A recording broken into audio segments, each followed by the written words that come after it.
أعوذ بالله من الشيطان الرجيم بسم الله الرحمن الرحيم وبه نستعين اللهم اغفر لنا وارحمنا ولوالدينا ولمشايخنا ولأساتذتنا ولمصنف هذا الكتاب اللهم صل على سيدنا محمد وعلى آل سيدنا ومولانا محمد.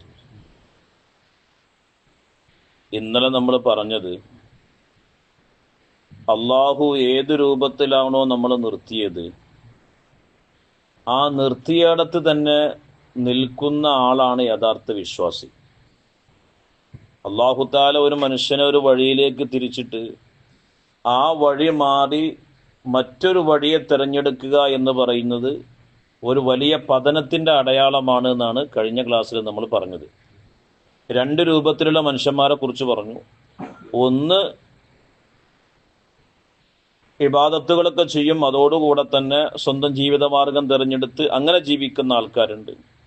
എന്നാൽ മറ്റു ചില ആളുകൾ അവര് എല്ലാ സമയത്തും അള്ളാഹു താലാക്ക് ഇബാദത്ത് ചെയ്യും, അതോടുകൂടെ തന്നെ അവരറിയാത്ത മാർഗത്തിലൂടെ അള്ളാഹു താല ഓരോ കുടുംബത്തിന് ഭക്ഷണം കൊടുത്തുകൊണ്ടേയിരിക്കും. അവരാ രൂപത്തിൽ തന്നെ കഴിയണം എന്നാ പറഞ്ഞ. ഒരു ഉദാഹരണം പറയാം. ബഹുമാനപ്പെട്ട സയ്യിദുന അബൂ ഹുറൈറ റളിയല്ലാഹു അൻഹു, റസൂലുള്ളാഹിന്റെ സ്വഹാബത്തിൽ ഏറ്റവും കൂടുതൽ ഹദീസ് റിപ്പോർട്ട് ചെയ്ത ആളാണ് അബൂ ഹുറൈറ തങ്ങൾ. അബൂബക്കർ സിദ്ദീഖ് റളിയല്ലാഹു അൻഹു അല്ലെങ്കിൽ ഉമർ റളിയല്ലാഹു അൻഹു ഒന്നും അല്ല എന്ത് ചെയ്തിരിക്കണത്, കൂടുതൽ ഹദീസ് റിപ്പോർട്ട് ചെയ്തിരിക്കണം. ബഹുമാനപ്പെട്ട അബൂ ഹുറൈറ തങ്ങളാണ് കൂടുതൽ ഹദീസ് റിപ്പോർട്ട് ചെയ്ത സഹാബി. അപ്പോ റസൂലുള്ളാഹിയിൽ നിന്ന് എപ്പോഴും ഇത് കേൾക്കുമ്പോൾ ഒരുപാട് ഹദീസുകൾ കേൾക്കും, മനുഷ്യന്മാരെല്ലാം മറന്നു പോകുമല്ലോ. അപ്പൊ റസൂലുള്ളാഹിന്റെ അടുത്തേക്ക് അബൂ ഹുറൈറ തങ്ങൾ ഒരു പരാതിയുമായി വന്നു. നബിയെ, നിങ്ങൾ ഹദീസുകൾ പറയുമ്പോൾ എനിക്കത് മുഴുവൻ മനഃപ്പാടമാക്കാൻ ഒരു പ്രയാസമുണ്ട്, അതുകൊണ്ട് എന്തെങ്കിലും ഒരു പരിഹാരം നിങ്ങൾ തരണം നബിയെ എന്ന് പറഞ്ഞു. അപ്പൊ അള്ളാഹിന്റെ റസൂല് ഈ ഹദീസ് അദ്ദേഹം തന്നെ അബൂ ഹുറൈറ തങ്ങൾ തന്നെ റിപ്പോർട്ട് ചെയ്യുന്ന ഹദീസാണ്. അബൂ ഹുറൈറ തങ്ങൾ പറയാണ്, അള്ളാഹിന്റെ റസൂല് എന്നെ അരികിലേക്ക് വിളിച്ചിട്ട് എന്നോടൊരു റിദ ഉണ്ടല്ലോ, തട്ടം, മുണ്ട്, ആ മുണ്ട് വിരിക്കാൻ വേണ്ടി പറഞ്ഞു. മുണ്ട് വിരിക്കാൻ വേണ്ടി പറഞ്ഞിട്ട് വായുവിൽ നിന്ന് റസൂലുള്ള 3 വട്ടം ഒരു കോരലെടുത്തിട്ട് ആ മുണ്ടിലേക്ക് ഇട്ട് തന്നു. എന്നിട്ട് ഫലുമും ഇലാ സുതിരിക്ക, നീ നിന്റെ നെഞ്ചിലേക്ക് അത് കൂട്ടിച്ചേർക്കുന്നു പറഞ്ഞു. കാരണം ഞാൻ എന്ത് ചെയ്തു, ആ തട്ടം എൻ്റെ നെഞ്ചിലേക്ക് ചേർത്തു. അതിനുശേഷം പിന്നെ ഞാൻ എന്ത് ചെയ്തിട്ടില്ല, ഒരിക്കൽ പോലും മറന്നിട്ടില്ല. ഞാൻ പറഞ്ഞു വന്നത് ഇത് മാത്രമല്ല, ഇതിനു ശേഷമാണ് പിന്നെ നമുക്ക് ഒരുപാട് ഹദീസുകൾ കിട്ടിയത്. മൂപ്പർക്ക് പ്രത്യേകിച്ച് പണിയൊന്നുമില്ല, റസൂലുള്ളാഹിന്റെ ഒപ്പം കൂടുകയാണ്. റസൂലുള്ളാഹിക്ക് ആരെങ്കിലും എന്തെങ്കിലും ഹദിയ കൊടുക്കുമ്പോൾ അതിൽ നിന്ന് ഒരു ലേശം മൂപ്പർക്കും കൊടുക്കും. അങ്ങനെ അദ്ദേഹത്തിന്റെ മനാക്കിബിൽ കാണാം, വിശന്നിട്ട് അദ്ദേഹം റോഡ് സൈഡിൽ കിടന്നിട്ട് ആളുകൾ അദ്ദേഹത്തെ ചവിട്ടിപ്പോയി, ഭ്രാന്തനാണെന്ന് കരുതി ചവിട്ടിപ്പോയി എന്നാ, വിശപ്പ് സഹിക്കാൻ കഴിയാതെ. അപ്പോൾ ഒരിക്കൽ റസൂലുള്ളാഹിനോട് പറഞ്ഞു, നബിയെ, എനിക്ക് വല്ലാതെ വിശപ്പുള്ള ഒരാളാണ്, എനിക്ക് കാര്യമായിട്ട് ജോലിയൊന്നുമില്ല, അതുകൊണ്ട് എന്തെങ്കിലുമൊക്കെ എനിക്ക് ജീവിക്കാനുള്ളൊരു മാർഗം നിങ്ങൾ പറഞ്ഞു തരുന്നതാണ്. അപ്പോൾ റസൂലുള്ളാഹി ഒരു സെഞ്ചി അദ്ദേഹത്തിന് കൊടുത്തു. ഇതൊക്കെ ഹദീസിലുള്ളതാണ്, അദ്ദേഹം തന്നെ റിപ്പോർട്ട് ചെയ്യാം. പിന്നെ അദ്ദേഹത്തിനൊക്കെ വിശക്കുന്ന സമയത്ത് ആ സെഞ്ചിയിൽ കൈയിട്ട് കഴിഞ്ഞാൽ അദ്ദേഹത്തിനൊക്കെ ഈത്തപ്പഴം ലഭിക്കുമായിരുന്നു. ബുഖാരി തങ്ങൾ റിപ്പോർട്ട് ചെയ്യുന്ന ഹദീസാണ്. അദ്ദേഹത്തിന് കയ്യിൽ നിന്ന് ഈത്തപ്പഴം കിട്ടുമായിരുന്നു. പക്ഷെ റസൂലുള്ളാഹിന്റെ വഫാത്തോടുകൂടി പിന്നെ ആ സെഞ്ചി കാണാനില്ലാതിരുന്നു. അപ്പോൾ മൂപ്പര് പറഞ്ഞു, നബി തങ്ങൾ വഫാത്തായപ്പോൾ എനിക്ക് 2 സങ്കടമാണ്.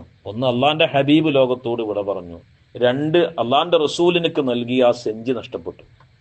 അപ്പൊ ചില ആളുകൾക്ക് അള്ളാഹു തആല അവരറിയാത്ത മാർഗത്തിലൂടെ ഭക്ഷണം നൽകും. അപ്പൊ അവരെന്ത് ചെയ്യരുത്, അങ്ങനെ തന്നെ ജീവിക്കണം. മറ്റു ജീവിതമാർഗം അവരെന്ത് ചെയ്യാൻ പാടില്ല, തിരക്കുകളിലേക്ക് അവർ, ചില ആളുകൾ കണ്ടില്ല നിങ്ങൾ, ഒരു 5-6 ഏക്കർ തെങ്ങും തോപ്പൊക്കെ ഉണ്ടാവും.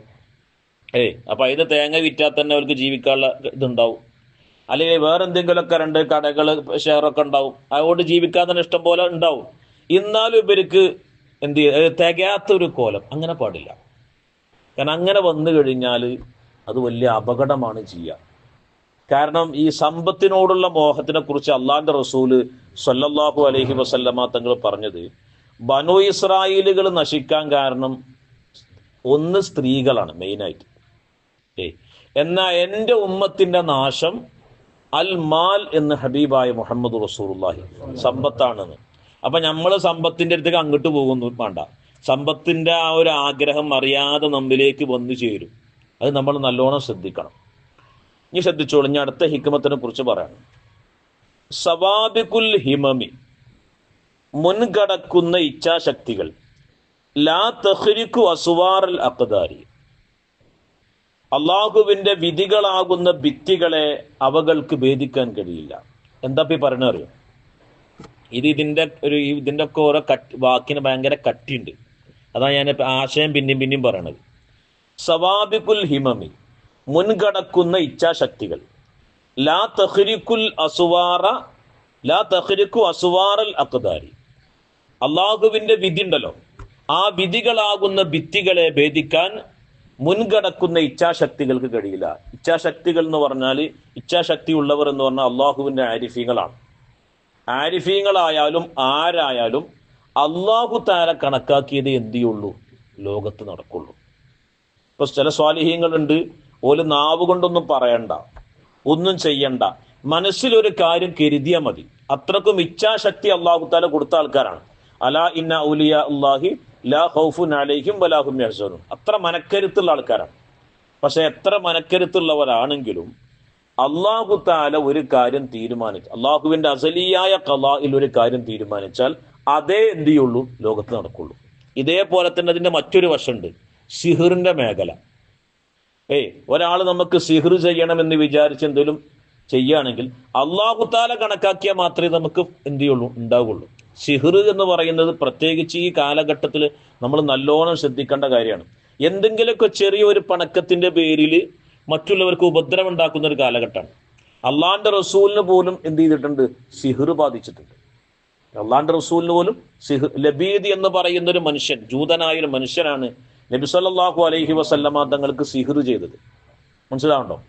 അങ്ങനെ ഒരു കഥ കൂടി പറഞ്ഞുതരാം.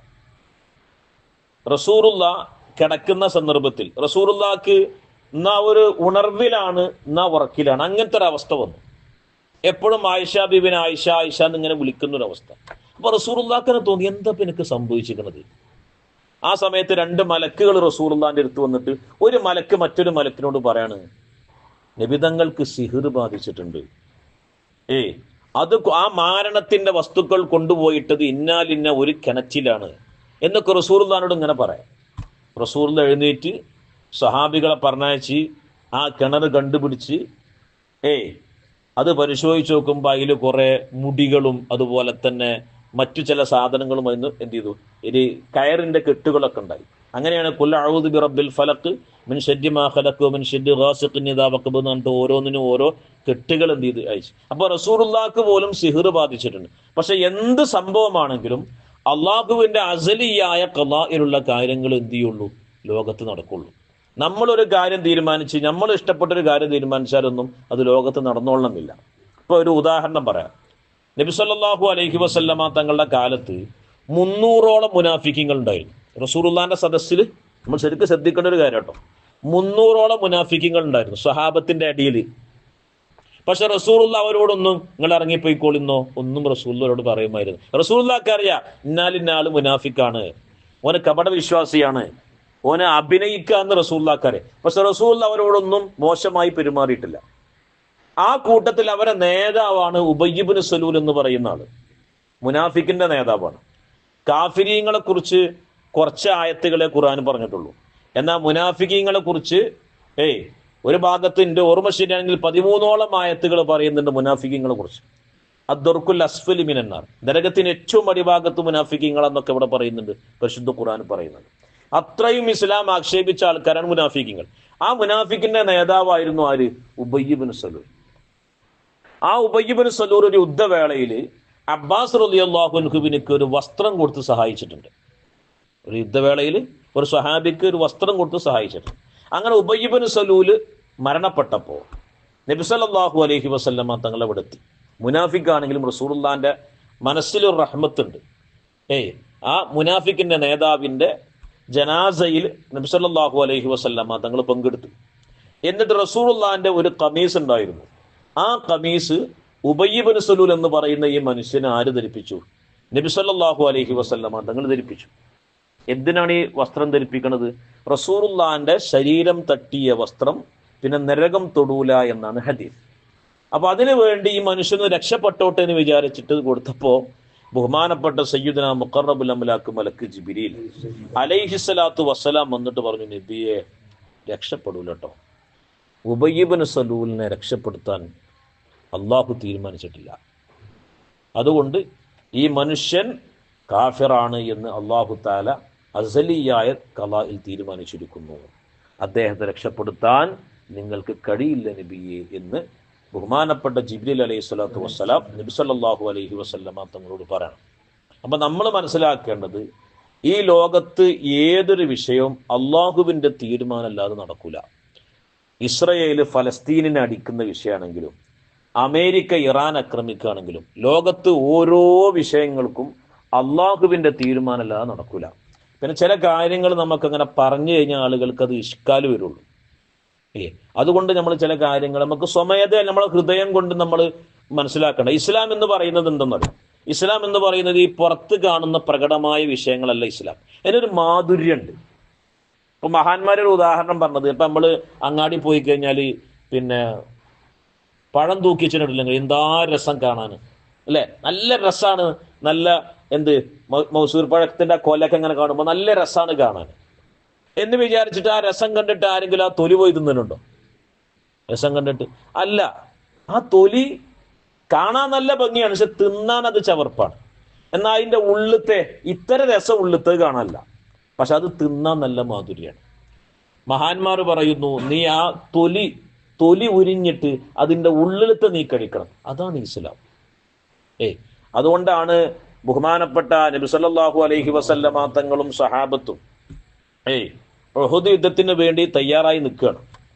ആ സമയത്ത് നബി സല്ലല്ലാഹു അലൈഹി വസല്ലമ തങ്ങളോടും സഹാബത്തിനോടും പിന്നെ ചില ആളുകൾ വന്നിട്ട് പറഞ്ഞു, പിന്നെ നിങ്ങൾ ഉഹദിലേക്കൊക്കെ പോയിക്കോളിയും, പക്ഷെ ആയിരക്കണക്കിന് സർവ്വ സൈന്യാധിപന്മാരുമായിട്ടാണ് മുശ്രിക്കീങ്ങൾ വരുന്നത്. എല്ലാവിധ സജ്ജീകരണങ്ങളും അവരുടെ കയ്യിലുണ്ട്, കുതിരകളുണ്ട്, ഒട്ടകങ്ങളുണ്ട്, ആയുധങ്ങളുണ്ട് എന്ന് പറഞ്ഞിട്ട് സ്വഹാബത്തിനെ പേടിപ്പിക്കാൻ വേണ്ടി വന്നപ്പോൾ പരിശുദ്ധ ഖുർആൻ പറഞ്ഞു, ഫസാദത്തുഹും ഈമാനാണ്.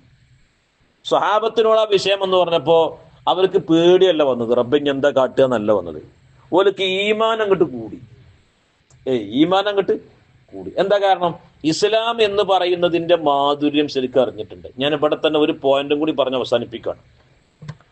നബി സല്ലല്ലാഹു അലൈഹി വസല്ലമ തങ്ങൾക്ക് നുബുവത്ത് കിട്ടിയിട്ട് ഏകദേശം 10 വർഷങ്ങൾക്ക് ശേഷമാണ് നിസ്കാരം നമുക്ക് നിർബന്ധാക്കിക്കണം.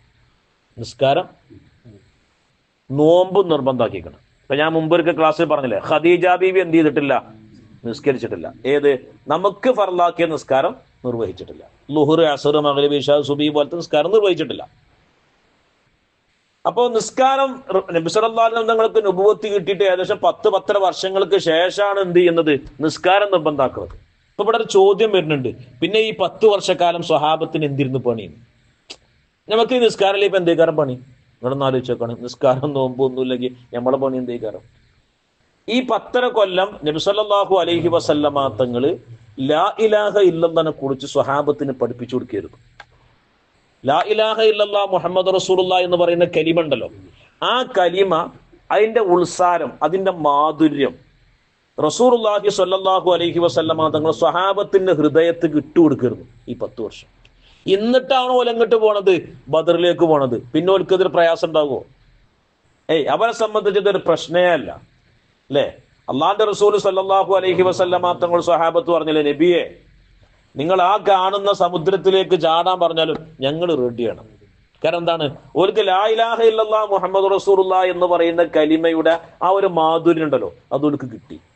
നമുക്ക് നിസ്കാരത്തിൽ ഖുശൂ ഇല്ല, മറ്റു കാര്യങ്ങൾക്കൊന്നും റാഹത്തും സന്തോഷവും വരുന്നില്ല. എന്താണ് അതിന്റെ കാരണം?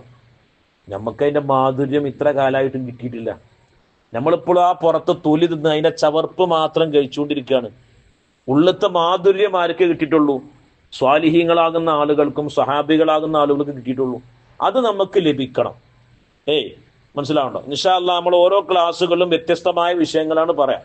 ഇപ്പൊ ഇന്നത്തെ വിഷയത്തിന്റെ ചെറിയൊരു ബന്ധമുള്ളതാണ് അടുത്ത ക്ലാസ്സിൽ ഇൻഷാ അല്ലാഹ് പറയാം. അപ്പൊ ഓരോന്നും കേൾക്കുമ്പോൾ നമുക്ക് എന്ത് ചെയ്യണം എന്നൊരു, ഇപ്പൊ നമ്മളെല്ലാരും ഇങ്ങനെ കുറച്ച് ആൾക്കാർ ഇങ്ങനെ ഒരുമിച്ച് കൂട്ടി പള്ളിക്കൽ ക്ലാസ് നടക്കുന്നുണ്ട്, ഉസ്താദ് ഒരു ഹിക്കമിന്റെ ക്ലാസ് എടുക്കുന്നുണ്ട്, അത് പറയുന്നത് കൊണ്ടോ അതുകൊണ്ടൊന്നും ഒരു കാര്യമില്ല. നമ്മൾ ഏതെങ്കിലും ഒരു ഹിക്കമത്ത് നമ്മളെ മനസ്സിലേക്ക് കയറണം, എന്നിട്ട് നമ്മളത് ജീവിതത്തിൽ പകർത്തണം. നമ്മുടെ മനസ്സിലുള്ള ഒരുപാട് അമ്രാദുൽ കുലൂബുകളുണ്ട്, മോശമായ ചിന്തകളും അതായത് ഹൃദയ രോഗങ്ങളൊക്കെ, അതൊക്കെ നമ്മളെ ഹൃദയത്തിൽ നിന്ന് ഓരോന്നോരോന്നായി പോകണം. എന്നാലേ ഈ ക്ലാസ് കൊണ്ട് കാര്യമുള്ളൂ. അള്ളാഹു സുബ്ഹാനഹു വ തആല തൗഫീഖ് ചെയ്യട്ടെ. അപ്പൊ ഈ ലോകത്ത് ഇപ്പൊ ഞാൻ 2 ദിവസം മുമ്പ് എൻ്റെ ഒരു പെങ്ങളും ഹോസ്പിറ്റലിൽ പോയി. അപ്പൊ അവിടെ ഒരു ഉസ്താദിനെ കണ്ടു. അപ്പൊ ഉസ്താദ് പറയാണ്, എൻ്റെ വാപ്പ പെട്ടെന്ന് ക്യാൻസർ വന്നു. ക്യാൻസർ വന്നപ്പോൾ വലിയ ആലിം വരും. ഇപ്പൊ ക്യാൻസർ വന്നപ്പോൾ വന്ന ആൾക്കാരൊക്കെ പറഞ്ഞു, ഉസ്താദ് നിങ്ങൾക്ക് ക്യാൻസറോ? നിങ്ങൾക്ക് ക്യാൻസറോ? അപ്പൊ ഇദ്ദേഹം പറയാണ്, നീ അങ്ങനെ പറയരുത്. നീ അങ്ങനെ, ഇത്രയും കാലം എൻ്റെ റബ്ബ് എനിക്ക് ഒരു പ്രശ്നവും തന്നിട്ടില്ല. ഇന്നെ ഒന്ന് പരീക്ഷിക്കാൻ വേണ്ടി ഒരു ക്യാൻസർ അള്ളാഹു തആല തന്നപ്പോ നിങ്ങൾ എന്തിനാണ് ടെൻഷൻ അടിക്കണത്? എനിക്കല്ലേ അത് വന്നിക്കണ്. ഞാനത് കേട്ട് എനിക്കൊരു ആവേശം അത് കേട്ടപ്പോ. കാരണം ഒരു ഈമാനാണല്ലോ അത്. ഇത്ര കാലിന്റെ റബ്ബ് എനിക്കൊരു പ്രയാസങ്ങളും തന്നിട്ടില്ല. ഇപ്പൊ എന്റെ റബ്ബ് എന്നൊന്ന് പരീക്ഷിക്കാൻ വേണ്ടി എനിക്കൊരു അസുഖം തന്നു. ചിലപ്പോ റബ്ബിനായാലും മരിപ്പിക്കും. അതിന് നിങ്ങൾ എന്തിനാ ആശങ്കപ്പെടുന്നു? അത് മനസ്സിലേക്ക് വല്ലാത്തൊരു സന്തോഷം തോന്നുന്നൊരു വാക്കാണ്. അപ്പൊ അള്ളാഹുവിന്റെ തീരുമാനങ്ങളെ ലോകത്ത് നടക്കുള്ളൂ. അതിനനുസരിച്ചേ ലോകത്തിന്റെ ഒഴുക്ക് പോകുള്ളൂ. അതിന്റെ പിന്നിൽ ആരും ഒഴിവല്ല. മനസ്സിലാവണ്ടോ? അള്ളാഹുവിന്റെ ആരിഫീങ്ങളാണെങ്കിലും ശരി. ഇപ്പൊ അള്ളാന്റെ റസൂൽ പറഞ്ഞില്ലേ, അള്ളാന്റെ റഹ്മത്തില്ലാതെ ഞാനും സ്വർഗത്ത് കടക്കൂലാന്നു. അപ്പൊ ഇതെന്ത് മനസ്സിലായി? അള്ളാഹുവിന്റെ തീരുമാനമേ ലോകത്ത് നടക്കുള്ളൂ. അതുപോലെ ഈ ലോകത്ത് ഇപ്പൊ എന്ത് നമുക്ക് നഷ്ടങ്ങൾ വന്നാലും അത് അള്ളാഹു തആല നഷ്ടപ്പെടുത്തിയതാണ്. എന്ത് ലാഭങ്ങൾ വന്നാലും അത് അള്ളാഹു തആല തന്ന ലാഭമാണ്. എന്തിന്റെയും ഫാഇൽ ആരാണ്? പ്രവർത്തിക്കുന്ന ആള് അള്ളാഹു. ആ ഒരു വിശ്വാസം നമ്മുടെ മനസ്സിൽ ഉണ്ടാവട്ടെ. അള്ളാഹു ആ കാര്യത്തിലൂടെ, ആ ഒരു ഈമാനിലൂടെ മുന്നോട്ട് പോകാൻ അള്ളാഹു നമുക്ക് തൗഫീഖ് ചെയ്യട്ടെ. റബ്ബനാ തഖബ്ബൽ മിന്നാ ഇന്നക അൻതസ് സമീഉൽ അലീം വതുബ് അലൈനാ ഇന്നക അൻതത് തവ്വാബുർ റഹീം. അസ്സലാമു അലൈക്കും വറഹ്മത്തുള്ളാഹി വബറകാതുഹു.